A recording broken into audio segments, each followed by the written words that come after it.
అంటే అధ్యక్ష Abraham Lincoln గారు అధ్యక్ష ఒక చిన్న చెక్కతో చేసిన పూరి గుడిసెలో జన్మించి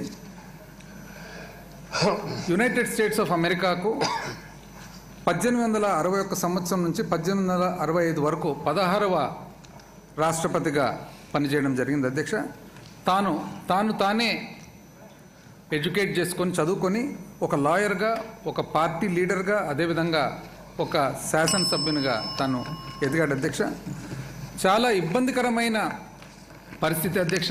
అమెరికాలో సివిల్ వారు, ఆ సివిల్ వార్కు కారణం వచ్చేసి ఒకవైపు ఏమో బానిసత్వం ఉండాలని సదర్న్ స్టేట్స్, దక్షిణ అమెరికా రాష్ట్రాలు, మరి ఒకవైపు ఏమో బానిసత్వాన్ని నిర్మూలించాలని చెప్పి నార్దర్న్ స్టేట్స్ వాళ్ళ భేదాభిప్రాయాల వలన సివిల్ వార్ వస్తే, ఆ సివిల్ వార్లో చాలా ఇబ్బందికరమైన పరిస్థితుల్లో అబ్రహాం లింకన్ గారు అక్కడ రాష్ట్రపతిగా ఉండి, లింకన్ గారు ఈరోజు గమనించినట్లయితే అధ్యక్ష అమెరికా చరిత్రలో బహుశా అందరికంటే కూడా ఒక గొప్ప రాష్ట్రపతిగా పేరుగాంచి ప్రపంచ చరిత్రలోనే ప్రజాస్వామ్య పద్ధతుల్లో, ప్రజాస్వామ్యంలో ఒక గొప్ప నాయకునిగా పేరుగాంచిన వ్యక్తి అధ్యక్ష.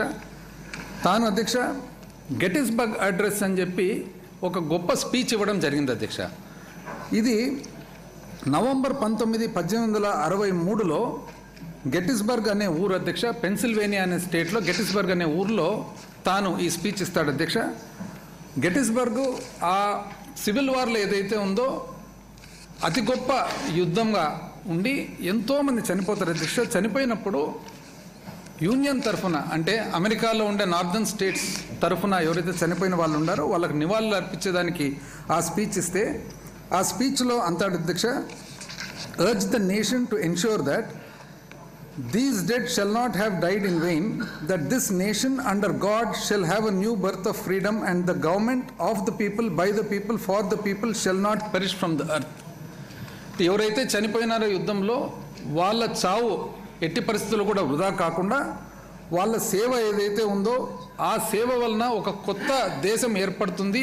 ఆ ఏర్పడిన దేశం వచ్చేసి by the people, of the people and for the people ఈ ప్రపంచంలో శాశ్వతంగా ఉంటుందని చెప్పి చెప్తాడు అధ్యక్ష.